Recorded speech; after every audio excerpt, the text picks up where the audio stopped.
Before we begin introducing our first speaker, I'd like to formally invite the Mayor of Saratoga, Bilal Aftab, to provide us with his opening remarks.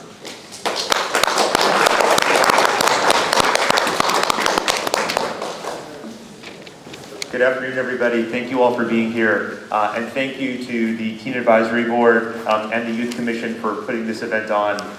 One thing I will tell you is, say what you will about the world, whenever I see the amount of work and the quality of work the young people here in Saratoga are doing, I'm always amazed and floored by it. I mean, just look around you, how professionally organized this event is. I wish I could say I had anything to do with this, but it was all the Youth Commission and the Teen Advisory Board. And I think that's something you should all be proud of, because you've done this incredibly professionally. And I mean, whether it's the recording, the microphones, the presentation, the quality of the speakers, I really just want to commend you all for doing that. So thank you for doing that.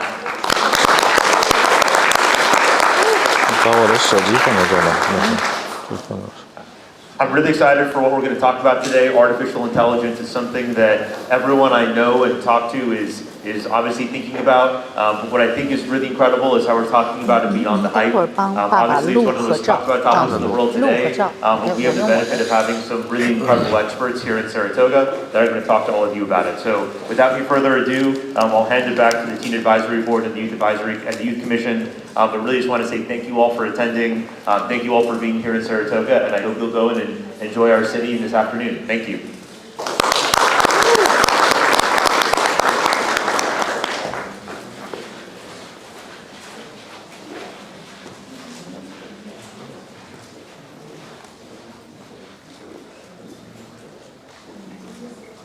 Okay, thank you, Mayor Bilal Aftab, for that introduction. We will now begin with our first speaker.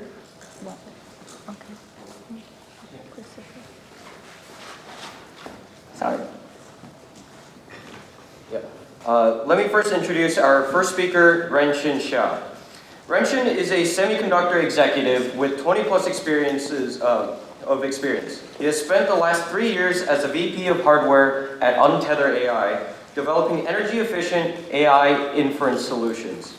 His prior experiences include various engineering and executive roles at Altera, Intel, Sci-Fi, as well as the Chief of Staff for Lip-Bu Tan, who was the CEO of Cadence Design and recently appointed as the new CEO of Intel.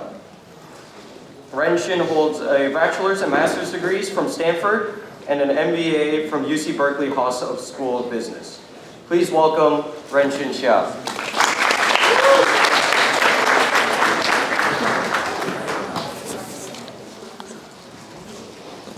Hello, can everyone hear me on the mic, or do we need a... Use your HDMI cable. Oh, thank you. Did you turn the mic off? Oh, it's off. Okay, thank you. Should be on.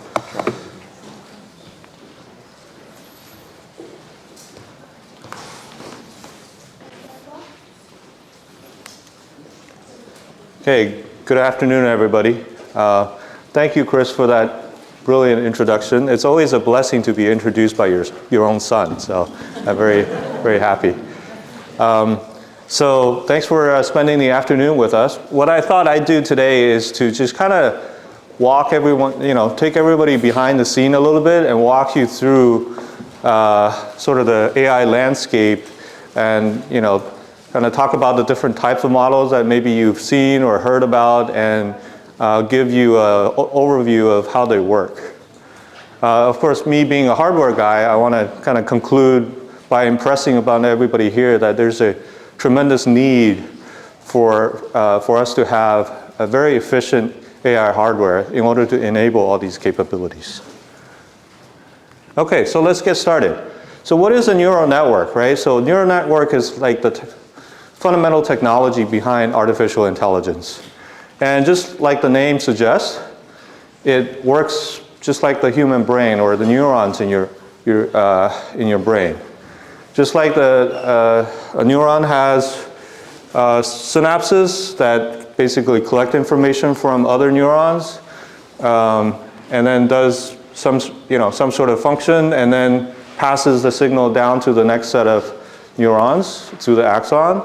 A artificial neuron basically takes numerical inputs, adds different weighting to each of the inputs, perform a mathematical function, and then proceed to send the output to the following set of neurons. And all of this forms a very complex network, thus the name neural network. And what it does is basically takes, again, a numerical set of inputs and does a lot of complex computation through this network that's basically comprised of many of these neurons formed into layers into a network. And then ultimately the output is also a numerical representation, which then we translate into something that humans can understand. Right, so how does it work? By the way, so the act of deploying a network for its intended use, the technical term is called inference. So you've probably seen a lot of things like this where, if you give AI network a picture, it will tell you whether the animal in the picture is a cat or a dog. And so the process of doing that is the picture, first of all, is digitized again into numerical forms, and then goes through this complex network, and then at the output, basically it's a set of probabilities of what type of animal it might be. Right? In this case, if you give it a picture of a cat, the likelihood is that, the outcome is that this is 95% a cat.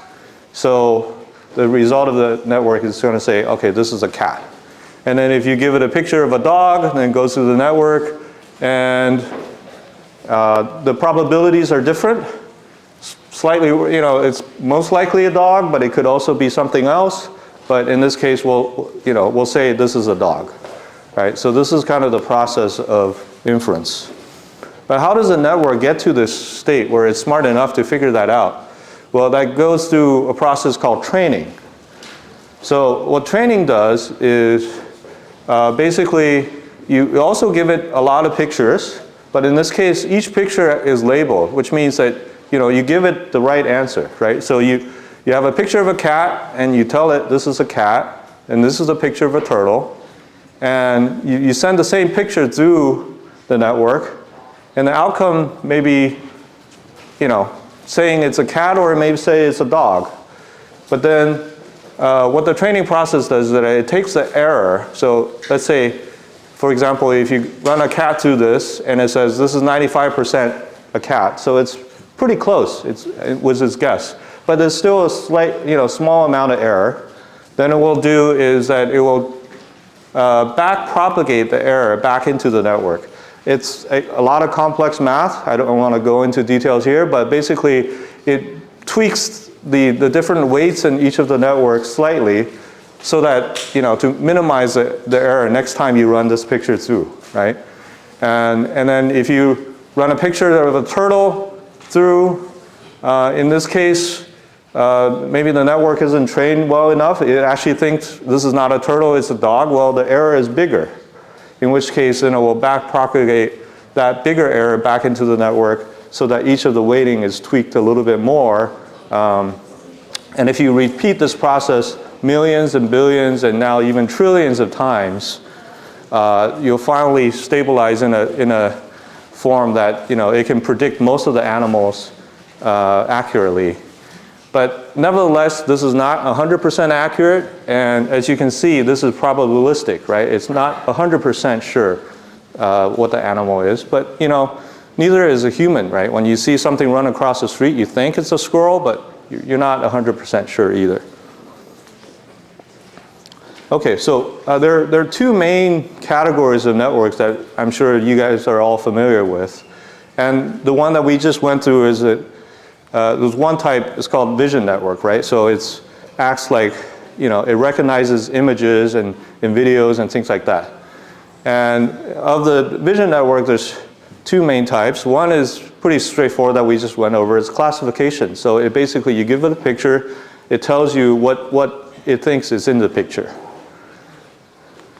Another set of network, which is a lot more useful, is called a segmentation network.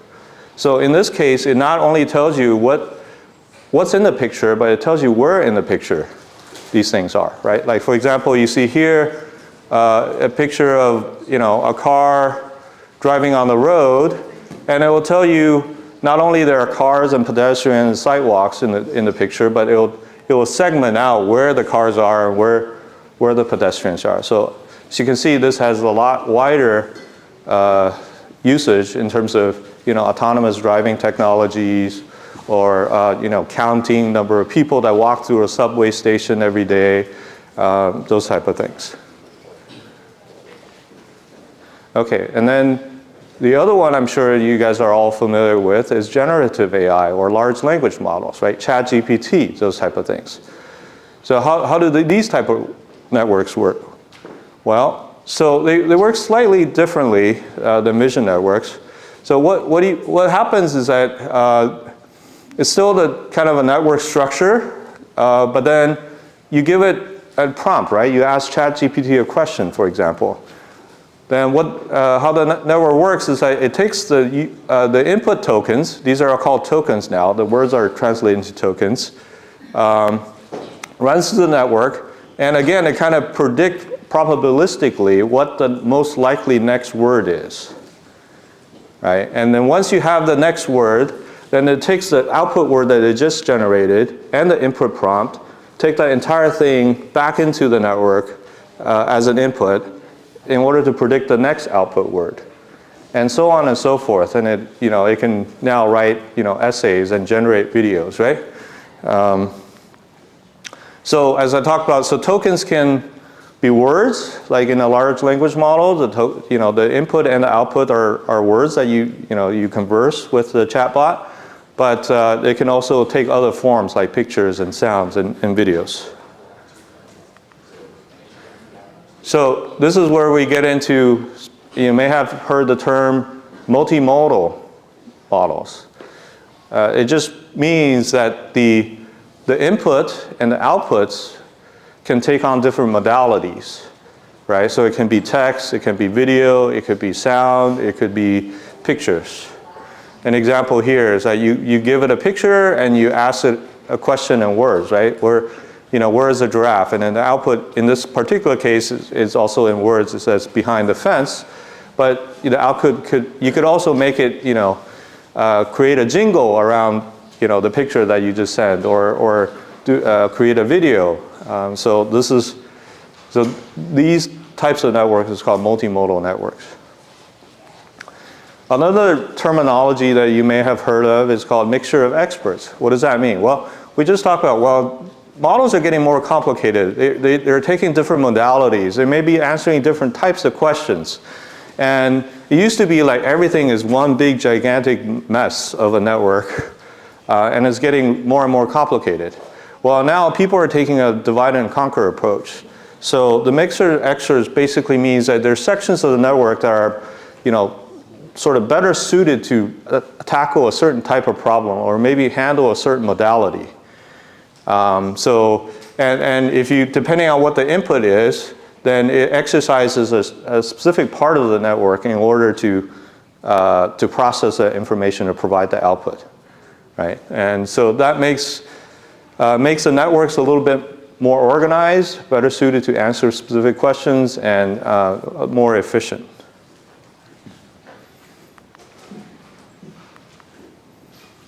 Another thing that you may have heard is called chain of reasoning. And what does that mean? And more recently, you guys probably have seen it through networks such as DeepSeek.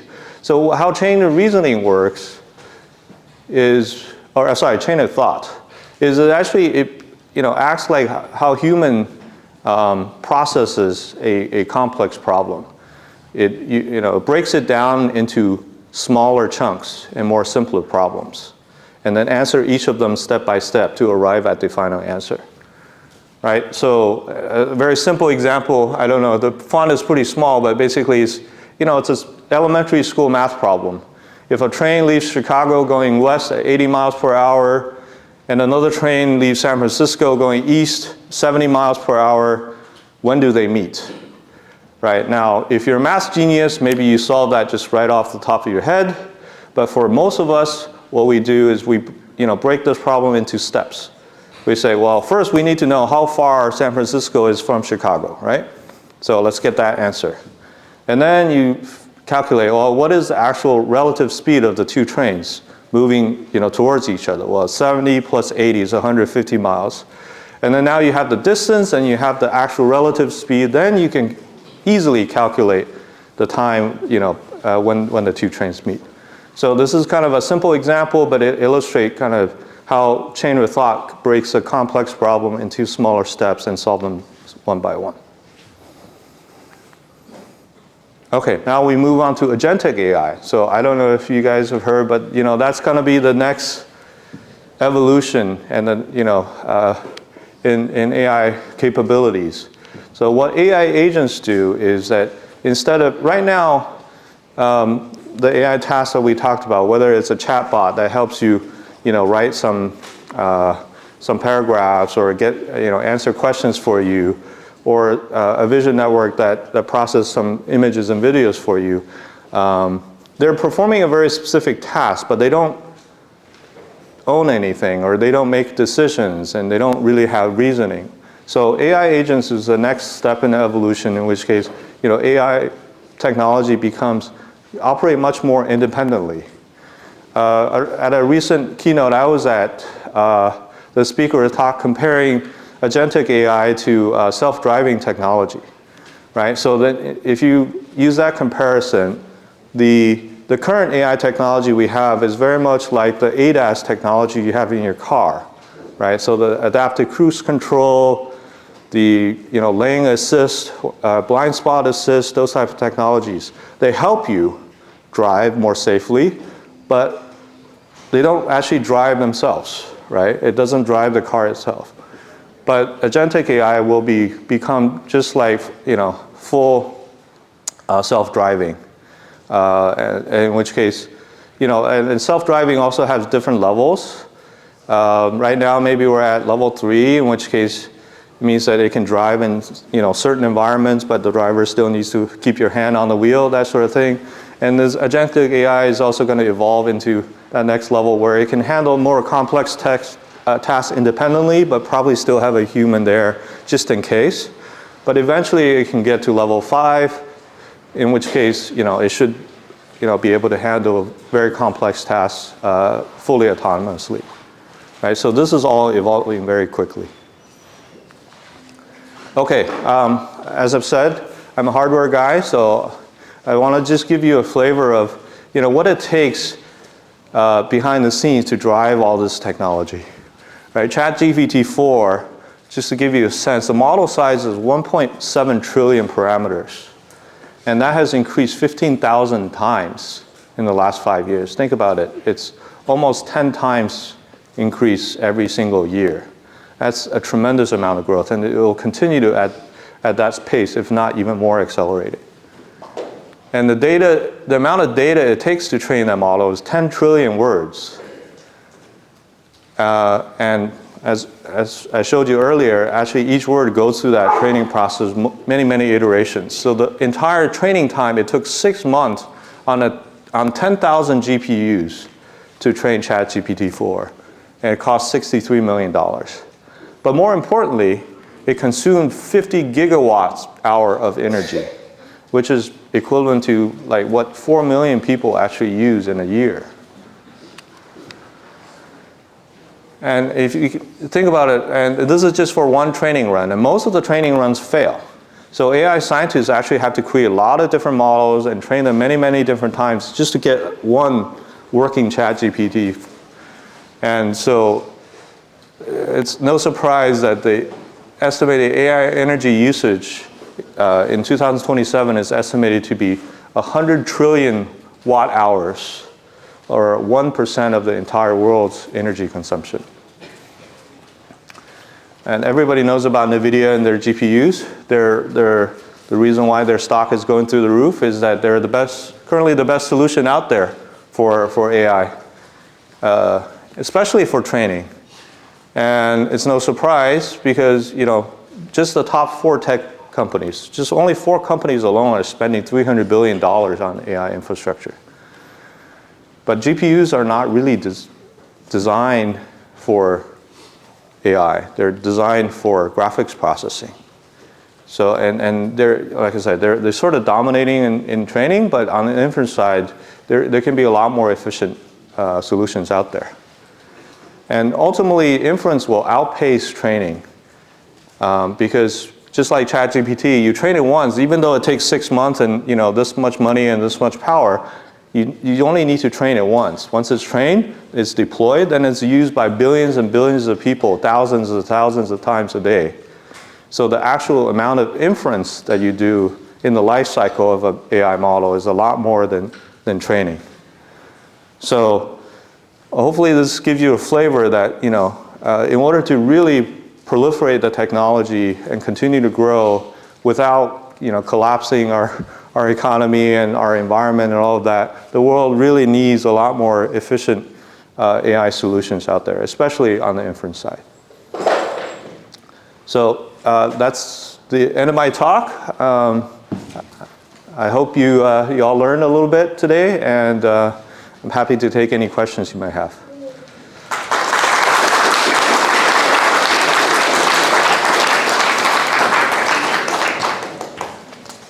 That concludes our first Q&A session. Thank you so much for your great talk, Mr. Shah. Mr. Shah will now take some questions from the audience. Please raise your hand if you have a question, and a member of TAB will come to you with a microphone. Please limit your questions to 2 per person, and be mindful of the timer that will be showed up on screen. Raise your hand if you have any questions. There's a question there.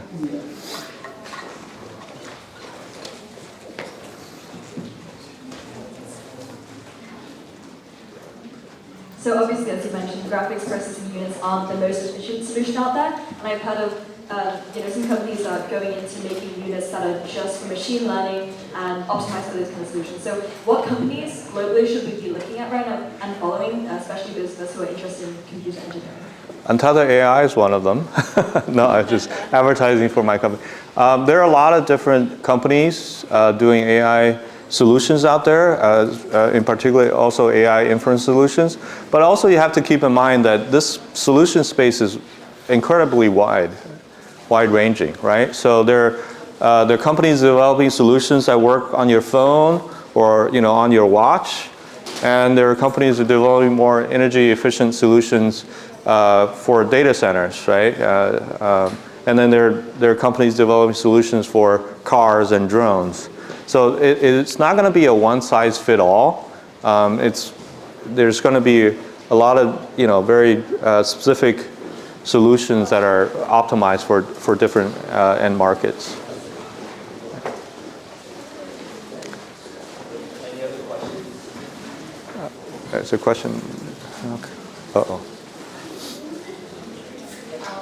Thank you very much for your wonderful talk. Really appreciate that.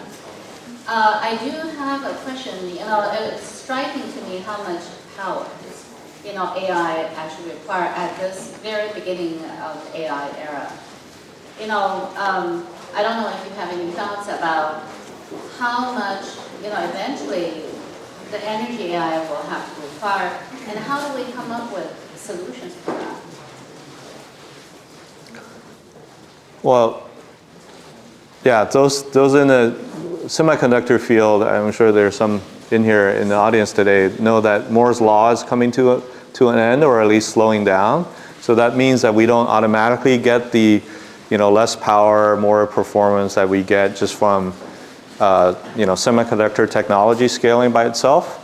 And so that's why the world is now shifting back into computer architecture choices. So you need more workload-specific or domain-specific type of architectures that are tailored towards the workload that you're running, or the AI models that you're actually running.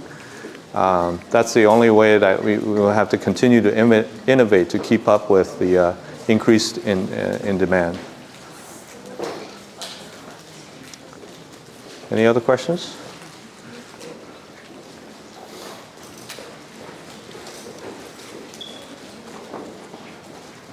Do you have any advice for the high school students here? Instead of using ChatGPT to be writing their homework? What other things they should be doing to prepare themselves for the future of AI? That's a great question. I think, AI is, as you can see, AI is starting to replace some of the repetitive tasks that you do, like when you study or you're learning, or even when you're working now. But people have a lot of fear about AI replacing replacing jobs or taking over for humans. I think we're still a ways off from that. I think the idea is that it can free you up to be more creative, or think more strategically or big picture. So I think the most important thing for kids is my personal opinion. Not college advice or anything like that, but it's just instead of focusing on learning specific skills, but just learning to think, because that's always going to be there. Think strategically, and a lot of the tasks that you do, just like I guess before the time of the computer or the calculator, a lot of your time was spent doing math by handwriting or in your head, and now you don't need to do that anymore. You have a computer, you have a calculator to do all of that. But you can still solve very complex math problems, right? It's not like math just went away because of that. I think it's going to be a similar thing. One last question.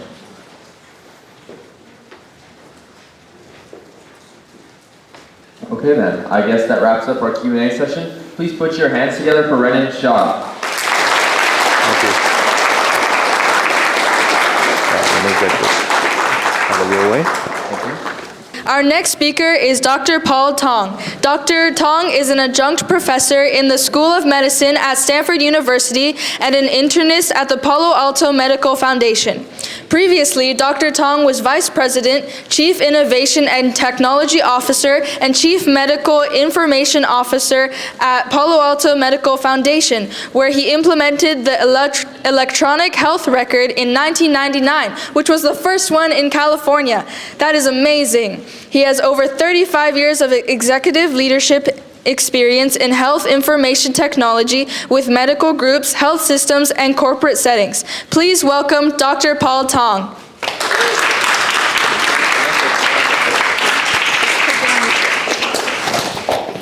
Super. Turn on the mic. Thank you so much. And I want to extend what the mayor said. And the number one heroes are the Teen Advisory Board and the Youth Commission. So thank you so much for putting this together. Because you are our future. Absolutely, positively. So I'm going to translate some of what you just heard about and say, how does it work in healthcare? Anybody thinking about medicine in your future? How about even being a doc? Okay, so in the 20 minutes, I'm going to teach you what doctors do. What do we think about? Because I want you to come help us, okay? Because what we're doing is we're taking all these bits and we really need to make sense out of them, and that's the challenge. So I'm going to talk about health information technology at the point of care. So what do I mean by the point of care? It's not bench research, it's not protein folding, it is when you have a human being in front of another human being, at that point, how do we help docs, okay? So one, it's helping human bots like me deal with all that information and then figuring out how to personalize what to do next. Okay, here's the piece. What do docs do? What are our jobs? Just two things. One, figure out what's gone on before and put it all together. Okay, to figure out the diagnosis, what has gone on in the past. Then, that's simple. Next job, what's the best next thing to do? Okay, it's just those two things, essentially. The third thing is what's complicating it for us. We have to do it now. 15 minutes, 20 minutes, whatever that short period of time, we have to grab it all as us human bots and then do something with it. So that's the challenge. That's why we need your help. So it wasn't too long ago, well, I will say ancient history, that's 15 years ago. Some of you weren't even here. So 15 years ago, the way we dealt with this information was we put it on paper. So we wrote things in what are called paper charts just 15 years ago, and that's how we took care of people. Here comes some part of the interaction. What's wrong with that picture? What is wrong with taking care of people with paper? Please, go ahead.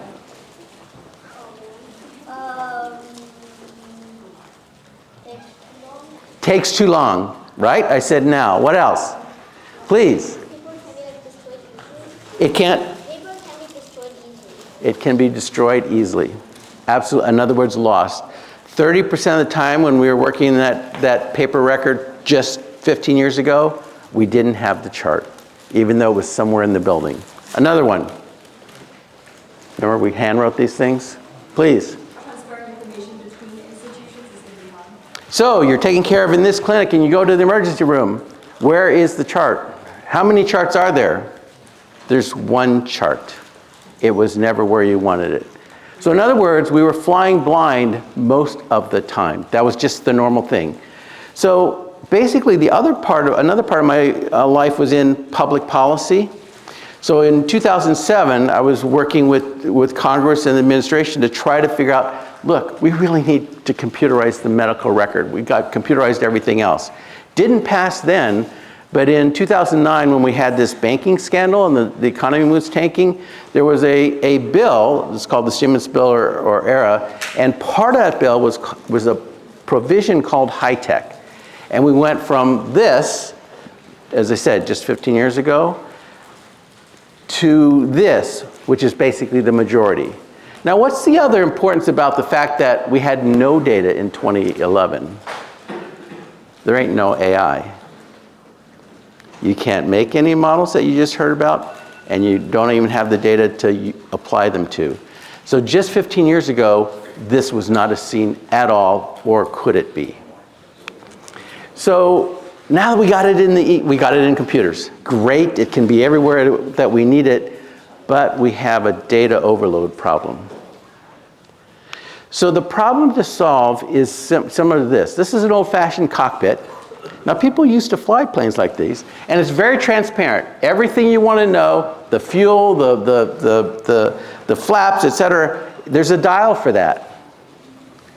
And people took off and landed most of the time. What's wrong with that picture? Too much data and not enough information. How would you fix it? Please. By compromising it into like a bigger thing, like categories? Put it in categories. Translate the data into information for human consumption. And that's what we did. Artificial horizon. Lots of stuff going in there, but basically you have something that human can react to. You just basically want to get it level. So that's exactly right.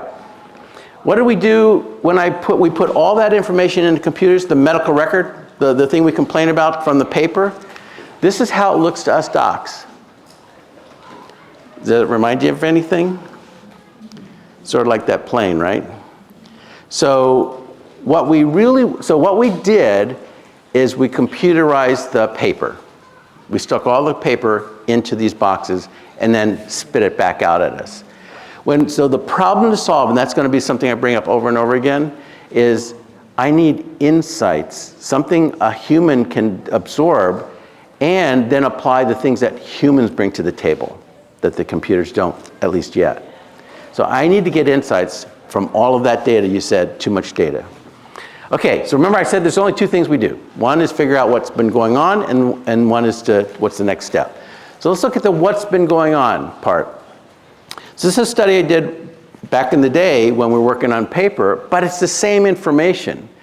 So we have a intern or resident presenting to what we call an attending, so the professor in a sense. And they go into the room, they talk to the patient, the person, come out and present the case to us. And then we discuss the case. What's interesting is if you record that, basically you're hearing what's going on in their minds. What are they thinking about? What questions are they asking? What do they know and what don't they know? Well, so we audio recorded 168 of these things, and the chart, remember I said 30% of the times the chart wasn't there?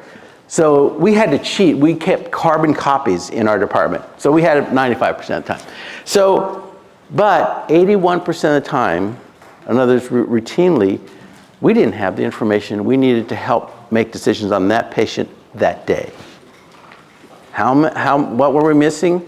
On average, 4 pieces of information we wanted in order to make decisions to help that person that day. In other words, the medical record was broken. Okay? So we looked at, well, what's it broken about? What are the questions docs ask? Well, the first one's pretty easy. What's the result of a specific test? You can imagine sort of typing that in and saying, what's the result of a specific test? I can get that. Second question, though, is what tests have been done and why were they done? Uh-oh. The why were they done is not in the lab result. Or the next one, was there adequate follow-up? Uh-oh, I have no idea. What about meds? What have they been prescribed? For what reason? And then what's the obvious next question? Did it work? Those are all really important questions. And what we do is what I call foraging. So regardless of whether it's now legible in the medical record, I have to go page after page looking for that information in text, basically.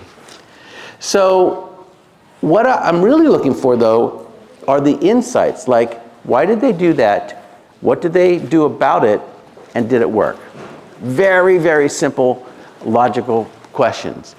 So say, okay, how do we get that out of what's called unstructured data or text in the sense?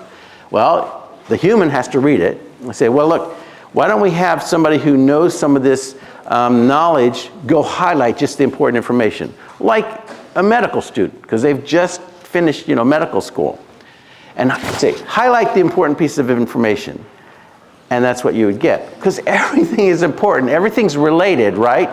But that's not what I'm looking for. So in a sense, we need to go to, again, this attending physician, someone who's been experienced to figure out what are the key pieces of information I need to make the next decision. Okay? So that translation is what we need to do. So if you take a look at pages and pages and pages of text, we really only wanted that. So the question is there something that could help us? And I think Sulman's probably going to tell us. But in a sense, one of the transformative things that happened even in the past few years, let's say 5 years ago, we had to do this sort of by brute force and by expending a lot of energy training it using human experts. And now I think we can harvest it through essentially the information that's been captured and analyzed in these LLMs. Okay, what would we like to know? What's the goal? So we have all kinds of conditions. Let's pick hypertension. Hypertension is the #1 killer in developed countries. It's a simple thing, but we don't all have the same goal. We think we do because it's the easy thing to do, but we actually don't. So I'd like to know what's the goal for this person. Or what did we decide last time? Did it work? See, the question, right? The questions all make sense. And that's what I'm looking for, but I have to forage through all of that information. Okay? Or social determinants. Well, I gave you a prescription for that chemical. Why didn't you take it? Well, because it was too expensive. There's lots of really good reasons why things don't get done. In fact, I said hypertension is the #1 killer in the US. 50% of the people have their hypertension controlled, even though we have good drugs. Tons of reasons. I need to know why and attack the why. Okay? Okay, so let's get to what do we do next? What's the best next thing to do? So in blood pressure, I'll give you a reading. Let's say for this person, the goal is 140/90. So this person's not what we call controlled. So I call that a decision point. The human doc or provider has a decision to do, what do you do next? Okay? So how do we do it now? Well, I'm going to use this as a surrogate. The x-axis is the amount of money spent. The y-axis is, in this case, 30-day mortality. So not great if you die. So if you die within 30 days, what percent of the time does that happen? And here's what we human docs do. In other words, we're all over the place. And in fact, if you spend more money, that's a surrogate for do more things to this person, I don't get any benefit in terms of the mortality. Another parameter we use is 30-day readmit. In other words, you get discharged from the hospital, and within 30 days you come back. And guess what? It looks the same. In other words, how good are we at getting better outcomes? Big question. Any ideas of what we should do with something like that, where we're not exactly getting what we would like to get? What should we do? You got one? What should we do? What's an approach to this problem? Please. Maybe ask an AI model. What would you ask the AI model? Like, since we don't know what would work, maybe to start off inputting this data to the AI model and asking it what's the best cost to mortality rate or something. Did you hear that answer? So if we don't know, which I guess these docs didn't, what would work the best, why don't we put in all the information and ask the model what would work the best for this situation? So we would call that, our goal is evidence-based medicine. Sounds like a pretty neat thing, like based on the evidence, let's go figure out what to do. Now, our gold standard is something we call a randomized controlled trial. In other words, if everything were the same and you flipped a coin, you do this and you do that, and we'll just compare the two means, that would be pretty neat, right? That's the scientific method. So we would randomly allocate this new drug or this new procedure, okay, to two equal populations. Now, when I say two equal populations, that means I have to take away what's called the confounders. So how are they not equal? Because that could probably confuse the experiment. So I'm going to make them equal as I can and look for a difference in the means, so we have two populations. Well, it turns out we actually only have this kind of data. So it'd be pretty neat data for 11% of our problems. So in other words, we don't have that data for the majority of us folks. And so the most common, we call it level of evidence, is we don't have any objective information, but this is what our best experts think we should do. And then you saw the results, basically, okay? So I'll give you an example. Again, for hypertension, the #1 killer. So if we looked at what are the inclusion criteria, let's include all the people that have these things, and let's exclude all the people that have these things. That's how we conduct a clinical trial. It turns out only 5.6%, 1 in 20, even were eligible to get in the trial that's going to determine how we treat everybody. The obvious question is, what do we do with the other 19? And our answer right now is, even only for the 11% where we have information, is to do the same thing anyway. So the question for you is that the right thing to do? Let me go to his suggestion. So we have a population, and we look at the mean of that population, and I'm going to compare it to the mean of the average of another population, okay? The only problem is, if you pull back the covers, we're not all the same. We're really, really different. So is there any average person here that I should sort of base this on? Not, okay? Now, before the data, again, before 15 years ago, zero way of doing these experiments because they were all on paper. And there's no way you feed them into the computer without a lot of money and effort. So we couldn't even do the experiments. Now that most of our data are in computers, we actually could run this experiment. So if you sort of say, there's all kinds of parameters, not just your sex, not just your age, etc. There's all kinds of parameters that make one person different from another. So they can be described, let's say, mathematically. But still, for a person, there's people that are sorta like you. Now, not just in demographics, not just age, sex, and race. There's lots of, the #1 thing that's going to be different is your behavioral activation. Whether you take the pills, whatever it is, there's very, very many, there's lots of variables. Still, there are people sorta like you. What if I took those people, this is really right what he said, what's your name? Akash? What Akash said is, well, let me take a population that's like that person, and see what happened to them under the right conditions. Then I would predict, oh, you're like this group, what I call a precision cohort. Let me try that experiment. Let me try that intervention. And that's what that does. Okay, so as an example, here is people with hypertension on one drug class that came in uncontrolled. So I'm trying to paint a very consistent scenario. And I'm only going to look for people like the person in front of me. So the other thing I'm going to do is say, well, what did my colleagues do? All of a sudden that changes a lot of things. One, you're in the same neighborhood, because California's not like, Silicon Valley is not like Alabama. It just isn't. The people there, the docs there, there's all kinds of differences. So we can't just say, here's what worked in Birmingham, and do that. We can't even say, here's what worked in Saratoga. But if I did look at what my colleagues did for people like you, it turns out, first of all, it turns out that the majority of times when you had that decision point, we didn't do anything.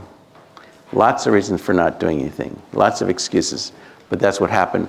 That's why I said it's still the #1 killer, and half of the people are not controlled. Okay, but there are people who my colleagues treated in one way that got better results, and the other way didn't. What if we could do exactly what he suggested, which is, let's pick on the precision cohort, figure out what worked for them, and try it on this person in front of you. If we did that systematically in this one, I'm citing from one of the best practices in the country, they would have improved their, this is for diabetes, they would improve their patient control rate 68% of the time if they use the best practice in their very own clinic with their very own docs. Okay, so in a sense, saying always find the problem to solve, not do the hammer looking for a nail thing, but understand the problem to solve. That's probably the biggest thing I could tell you.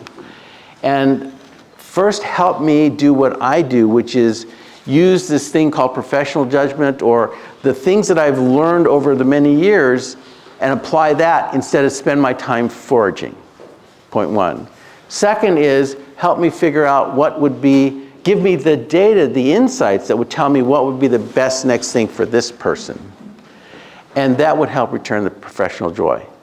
You probably heard that docs and clinicians are burned out. I've just explained to you why. And he just solved it for us. So another way of saying it is, when you know, when you have the right vision, it's going to pull you. You don't have to like force people to do anything. And it's just that wonderful energy you get from working on the right problem when you know the right problem to solve. So it's a plea for this young group that are going out and at the beginning of their life and the beginning of your career, please help us solve this problem, and you will basically lift the entire world. Thanks, and happy to answer your questions.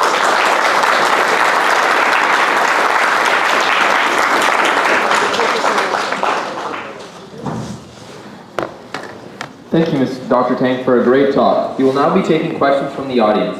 Please raise your hand if you have a question, and one of the tab members will come to you with the microphone. Please limit your questions to 2 per person, please. Thank you. Amanda?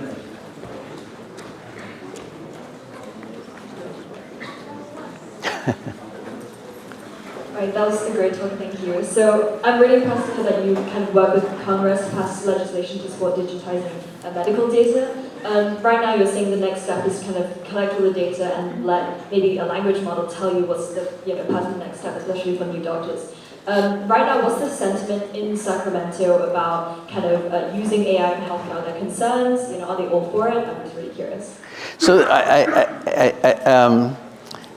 I think that's a rhetorical question, but it's a combination, really. There is a lot of hope.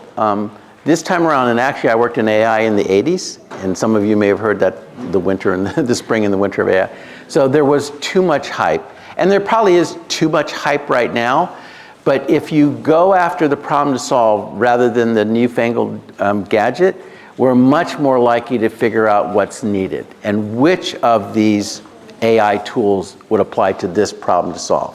So I think we're smart, hopefully we're smarter about that. And frankly, and again, we're going to hear, this new generation of AI is categorically different. And so, but it has its caveats, okay? Hallucination is just one of them. A big one is, how do you use it? So you cannot just, there's something called computer bias, like just because it comes out of the computer, that must be true. We have to teach, and we are not doing that now. We have to teach our medical students and our trainees how to use what comes out of the computer, how to use the data. And the same thing, we need to teach the people providing the technology what's the problem to solve and how should you present it so that it can be intelligently used. So I don't know that we're all interested in yet another short story, in other words, another body of text. We need to visualize it so that it can be consumed, just like the airplane example. And it can be dangerous if people, and some of that's going on now, just take what's output and use it directly. That isn't the right thing. So through our medical school training, we need to teach people how to use the output. So a really good question. So I think there's a lot of balance in the sense of people are at least not taking it for granted and taking it at face value. That's a good thing. And we're trying, and it's not an easy task. There are some organizations that try to figure out how are we going to even evaluate it. So very, very few AI tools are being used in medicine now. Very, very few have been even evaluated properly in medicine. So your question is absolutely great in the sense of we need to do better evaluations. Not that it's easy, but we should be doing, especially in healthcare, because the odds, the stakes are high. Thanks. Thank you, Dr. Tang, for a fantastic talk. I'm a physician myself. The way I see you present your data, it seems like you're actually doing a lot of the work with these maybe research directions that you're taking. So my question is, I'm just curious, how do you identify these precision cohorts, number one? And number two is, since there is no, how do you even, where do you extract these data? And without controls, how do we make sure, these are not randomized controlled trials. How do we make sure the data is accurate and the machine is not generating biased results, that misleading results for physicians? Excellent question. So she's talking about so this is in a class called observational data or observational studies. In other words, we haven't conducted an experiment. Now I did tell you that the experiments we do conduct aren't necessarily applicable the way that we think they are, because they only apply, essentially, they only apply to older white guys because that's who's in the studies. So what we need to do is what I just explained before is we need to teach docs on how to use the information. So that's one of the things. This is observational data, and the more precise we are, the better the input is. It's still something that the human has to apply judgment to. The other thing is, again, remember I said it's not just age, sex, and race, which is the traditional demographic data. We actually did the machine learning to figure out what were the important variables to look at. That's a huge part of this process, this model building process. So we're learning about things, like I said, the majority, so what modern medicine does only has a 15% impact on the outcomes, it turns out. Some is genetics, but a lot is behavioral, as you can predict. And so it would pay off better for me to understand the behavioral aspect of an individual than literally just their number. So we need to learn all that stuff, both as the scientists, but also the implementation folks. How do we put it in front of them, and how do we have it not misinterpreted? All right, well, that will conclude the second Q&A session. Let's give another big shout out for Dr. Paul Tang. Thanks. We will now be taking a short 10-minute break. Please help yourself to the snacks. Okay. Please help yourself to the snacks at the back of the table and come back in a couple of minutes before we start a new game. All right. Good afternoon. How's everyone doing? Great. That's great. I'm here without a presentation, as you can tell. It's just a very blank canvas. This is all about AI beyond the hype, and I'm probably going to do the opposite first.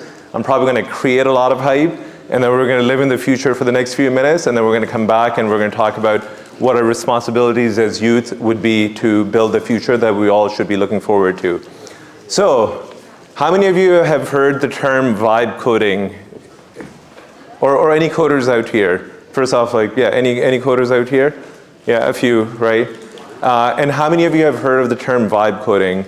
You said, yeah. What is vibe coding?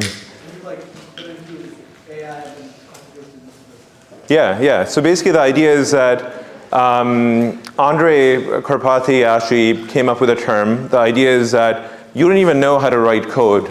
You don't even need to know how to write code. All you do is you open up one of your AI applications, you write a really, really good prompt, and then it just generates code for you, and it generates an application for you. And then you keep on going back and forth with that application until you get it to be where it needs to be. And the whole idea here is that it really lowers the bar for what it takes for you to build apps out there. And in many ways, it democratizes sort of building apps. So if you think about building apps way, way back in the day, and a bunch of us over here have been employed by all these big companies because we're good at writing apps, right? So imagine all of that just being so easy that anyone can do it. So we're going to do something very similar here and very live. Typically when I do live demos, it's not just me on a computer. There's literally 15 or 20 or I don't know however many engineers sitting in the background and closely monitoring what's going on and trying to intervene when something goes wrong. But we're going to do it very, very live over here. So all I've done here is come up with a couple of prompts. So we're going to do both things. We're going to do a little bit of vibe coding, and then we're also going to do a little bit of vibe coming up with presentation. And whatever this thing comes up with is the thing that I'm going to have to present here. And hopefully it all goes well, but if not, then I think it's a free event, so it's not a big deal. All right. So I wanted to make sure that I could do it in one shot, so I created a very long prompt. Afterwards, you guys can all see what that prompt is, but I'm going to just type it over here. I'm going to select a model over here. This is ChatGPT, by the way, and I'm just going to paste it here. And it's going to take a little bit of time. This is sort of, your AI products just going from being very, very much just answering questions to doing things for you. So pretty much if you look at this entire sort of prompt that I put in, effectively the prompt's giving AI all the details that it needs to be able to generate content for us. And in the meantime, I would say I have to just spend the next maybe minute or 2 minutes while it generates content. So maybe we could do a little bit of a survey over here. So how many of you here are students? Raise your hands. Okay, most of you are students. And how many of you are parents or educators or any of that? A bunch of you here, okay, great. Yeah, parents and educators and all that, you need to just look away, especially if your kid is here. So how many of the students here use ChatGPT for homework? Or any of the other AI apps? You do, right? Okay, no one's looking, Okay. How many of you create assignments out of it and submit assignments that a ChatGPT generated? My kids should be raising their hands, okay. Well, anyways, so yeah, AI could do a lot, and we're going to talk about all the great things that AI could do, and we're also going to talk about other things or not so good things and what our responsibility is. So okay, the first prompt is done. It's created a whole bunch of slides. I have one more prompt here before we can actually get into the presentation. So this prompt here is all about, I'm copying from another app. It just instructs it to create the app for us. And the idea here would be that I'm not even using anything like PowerPoint or any slides or whatever. I'm just literally using ChatGPT. So the idea would be that not only are we creating content, but we're also creating a presenter. And a lot of things could go wrong, by the way. So we just have to wait. I'll just wait for the present button to get active. So it's just going through and took all the content that it just created. All right. almost there. All right, so we'll do a preview here. Moment of truth. And something happened. So this is part of living in the future. The future's not ready yet. I did do this at home, by the way, and we're trying to do it. So you probably don't want to watch me live diagnose it. So I have a version of it that I did with the same prompts at home. So I'll just switch to it really quickly. So yes, I am cheating a little bit. But what it came up with was a presentation such as this. So yeah, this is where the presentation is actually supposed to start. Let me make it a little bit larger as well. So.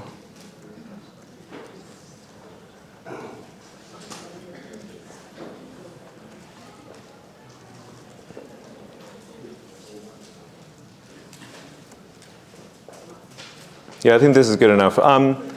So yeah, for me, as mentioned, I lead the ChatGPT engineering team. It made a very nice intro for me, almost like a resume, but the really cool thing that you need to know is that I spent a lot of my day just hanging out with other engineers and other researchers. And if you ask those researchers why they're working at OpenAI or any of these research labs, one of them actually gave me a very profound answer. That's the answer that I use everywhere, which is that one of them mentioned that, what if we all love to solve problems? A bunch of you, actually, let me do a survey. How many of you want to be engineers or researchers in the future? A few of you. So for the people who are very much inspired by solving problems, the person mentioned that, what if you were told that you could actually solve that one problem that would solve every other problem in the future? Would you want to solve that problem or not? And that's the way that researchers in particular nowadays are thinking about AI, and especially something that they describe as AGI, which is artificial general intelligence.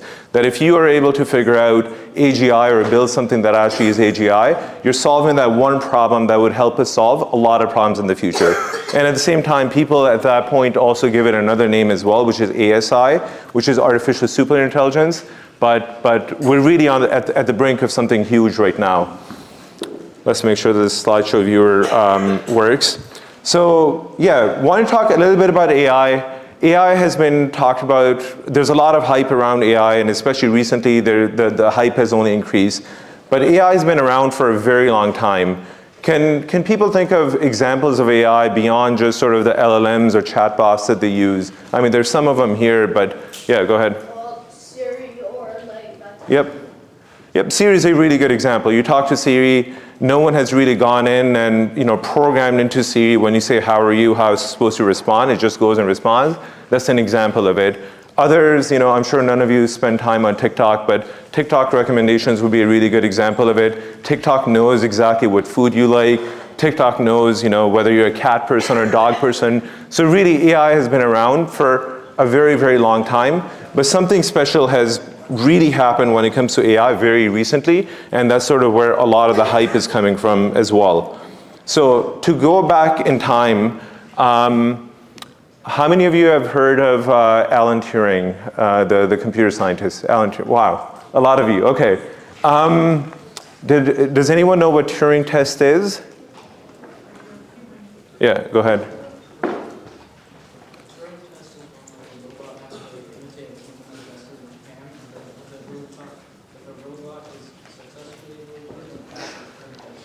Yeah, so exactly. So Turing actually asked a question a very long time ago, a computer scientist, the best of his generation, and it was a very profound question, which was effectively, can computers think?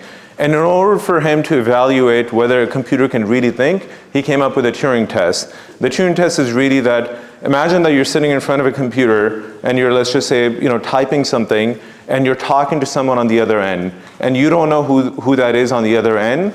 And it could be a human, it could be a robot, it could be whatever. So if you happen to be talking to a computer on the other end, and you cannot differentiate between whether that's a human or a computer, then that's called passing the Turing test. So in the 1950s, Turing actually asked that question and came up with that test. And obviously since then, technology has advanced so much, and we never really could quite figure out how to solve the Turing test, up until some would argue now, where with a lot of the chatbots, a lot of times you're actually confused about, are you talking to a human or are you talking to a computer? To the point that you actually even start to give these computers, the same, you use terms like hallucination, that you're talking about, people would never think about computers hallucinating before because they're very much logic machines, right? So you're actually thinking about them as almost like humans, or when you talk to, let's say, Siri or ChatGPT or whatever, you would just say, hey Siri, hey, how are you doing? So definitely there's something that has happened where now we feel like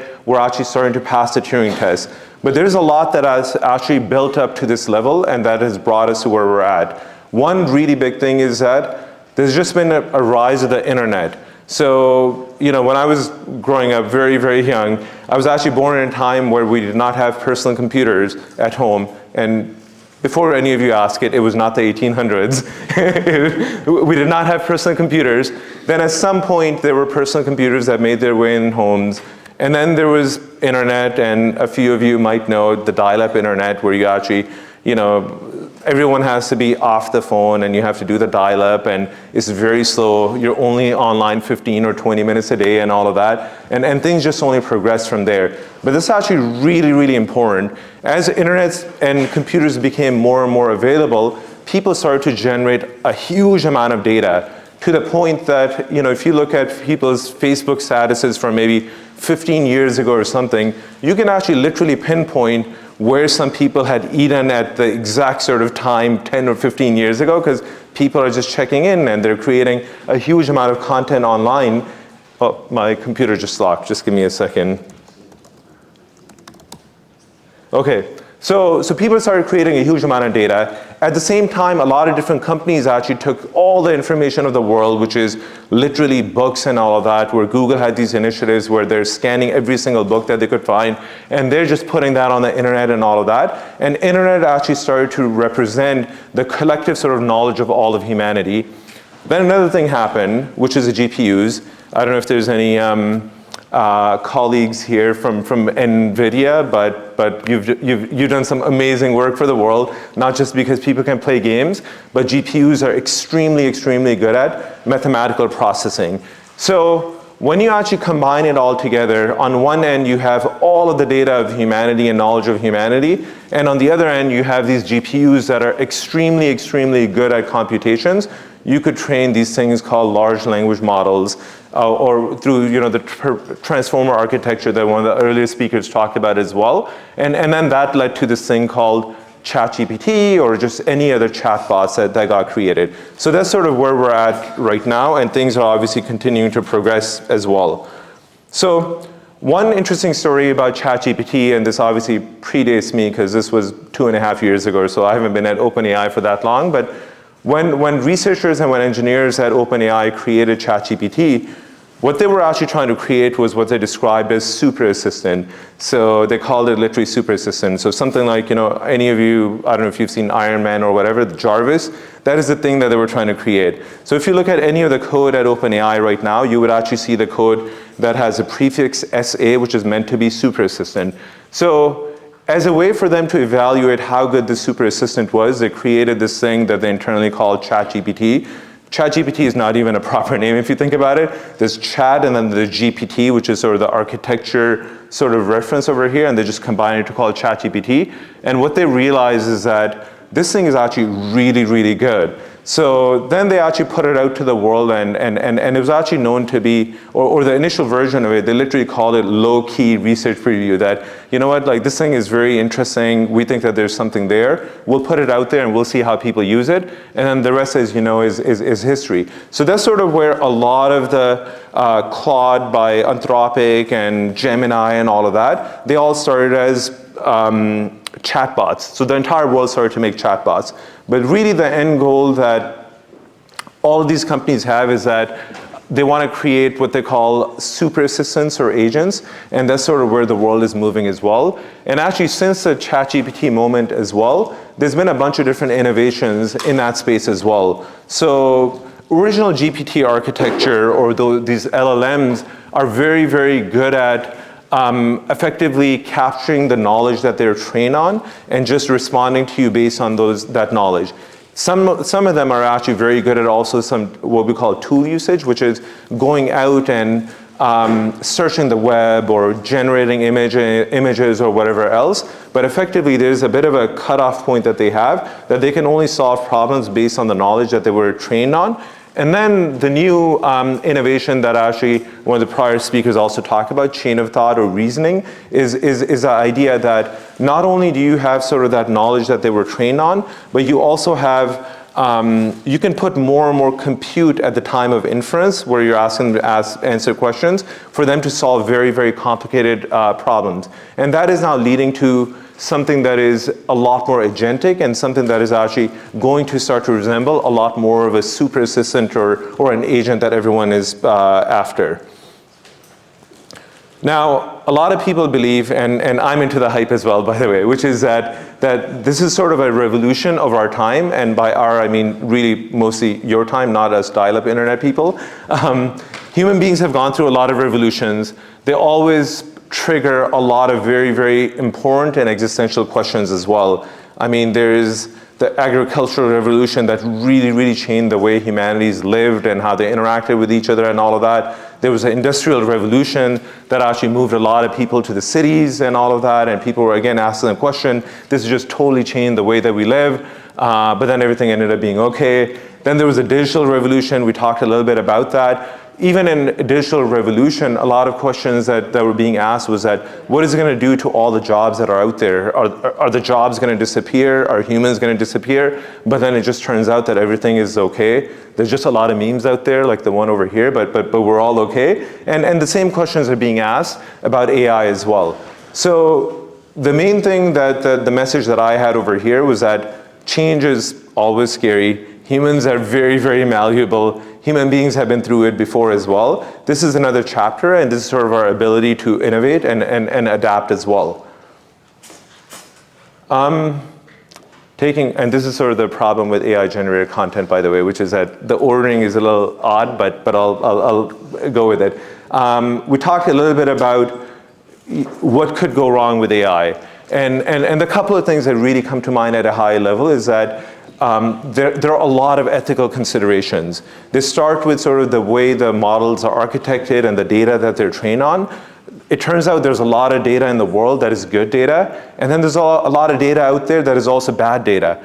There's a lot of biases in the world as well. So every time you train these models pick up both sort of the good data and the bad data, and they also pick up the biases that human beings have as well, and that can result in just some very, very good outcomes, and at the same time it can result in very, very bad outcomes. I mean, a very practical example of it is that there are a lot of examples that we have of physicists and doctors and all that using the models to go and literally find cures to different diseases. And on the flip side, there are a lot of people out there that are using them for very nefarious means as well. Like, these models could be very, very good at, unless you actually have the right controls in place, innovating in the wrong direction in terms of coming up with the worst of biological weapons or whatever else in the world as well. So there's a huge amount of responsibility that we have as the technology gets better and better. And yeah, in terms of the technology over here, this is more of a plea for the generation over here that put together this amazing event, and you are all the future. I mean, my generation is the first generation out there which actually, quote unquote, aged out of the internet as well. And what that really means is that we're the generation that actually, a lot of us were born before the internet or before internet became mainstream. We were the generation that everything was created for. You know, we were the consumers and we're the trendsetters and all of that. And we're also now, unfortunately, the first one to have just aged out of it. If you open up your TikTok right now, I mean, you're not going to see a 4-year-old male creating the next trend. It's all of you. So really, the responsibility is on you for you to move this technology in the right direction and to build the future that we would all be proud of. And really, a few things to think about for you are that just get curious. You know, learn about AI beyond just the memes and the hype and all of that. As I demonstrated over here as well, it is extremely, extremely easy to get started. Like, literally, you know, most of these bots or chat bots or whatever else are very, very free. Go get curious, learn about them, get creative, start coding, and at the same time, get involved in advocacy for responsible AI use in schools and communities. There's a lot of very important discussions and debates and all that taking place about the future, and you all need to be the ones that are leading those. And yeah, the last thing over here is that your voice matters. Technology mirrors society's values, so let's build a future that we're all proud of. And just, the idea of building just keeps coming over and over and over again. AI is making coding very accessible. It's making education very accessible. It's making just every single thing very, very accessible. And really at this point, there are very few excuses for especially people who are growing up in these communities and who are privileged to be, growing up in Silicon Valley and all of that, for them to actually go and just get curious and to actually build a future that we would all be proud of. And yeah, that's it for my presentation. I'll open it up to questions.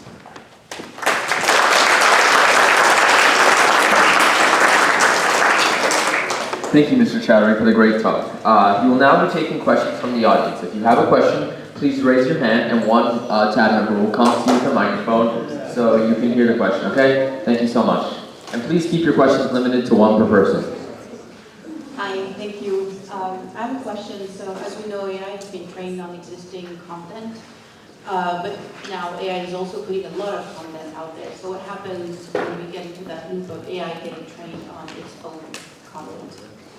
Yeah, that's a really, really good question. In general, I would say most or many models out there have gotten so large that they've gone through pretty much the entirety of sort of publicly accessible internet, and they've actually run out of the data to feed on. So they're just very hungry, and everyone, it's almost an arms race. Everyone's trying to build larger and larger models because the belief is that larger models are going to be much more capable than smaller models. My personal sort of observation or learning has been that we call that data synthetic data, by the way, which is data that is created by AI to train more AI models.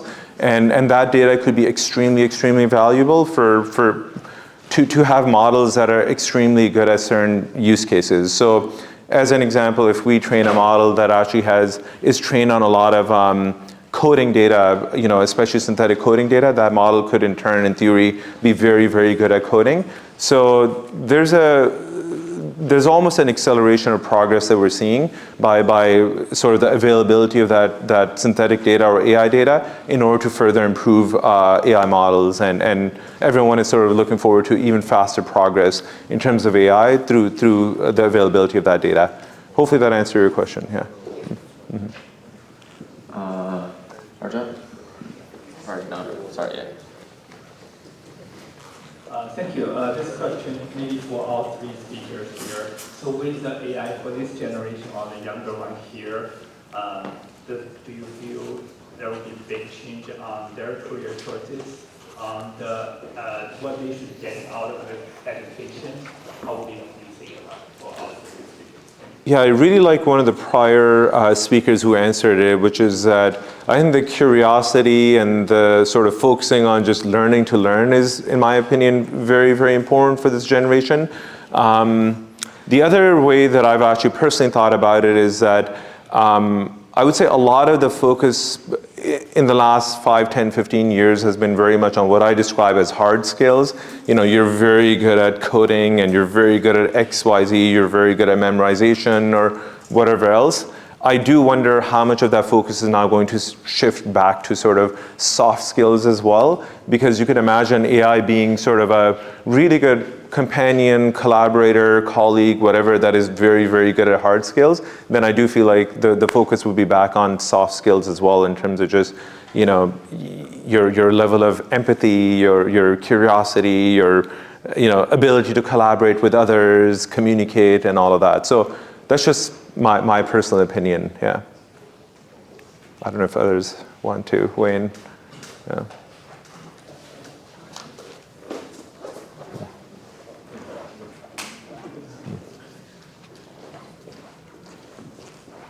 Well, I'll echo what he said about the soft skills, because especially as a doc, that's what I wanted to do. And I didn't want to do that working part, which actually is part of the hard skills. That's right. point one. And point 2 is go after the problem to solve. So for all of the young people here, that's the key. I've always started every major project with, it's called ethnography, basically social anthropology. Go observe how it's being done. We've developed coping mechanisms, so we'll only tell you what we think we've done. We won't tell you what the real problem is. So you have to observe the real problem, and that gives you such a flash of brilliance. And then we apply these tools. Well, I answered it earlier, so thank you.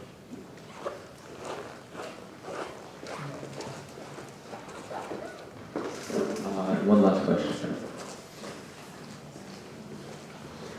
When ChatGPT first came out, it was very susceptible, like jailbreaking, and now it's like very good at like following its own rules.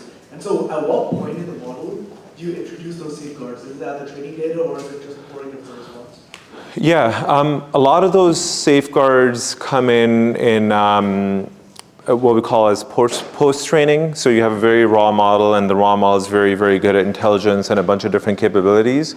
So then there's a process that we go through called post-training, and that's sort of where we test the model in many different ways, as well as teach the model on what are the types of discussions or topics that it's allowed to discourse on and which ones it's not, and at the same time, what are sort of the high-level guidelines in terms of things that it could engage in and not engage in.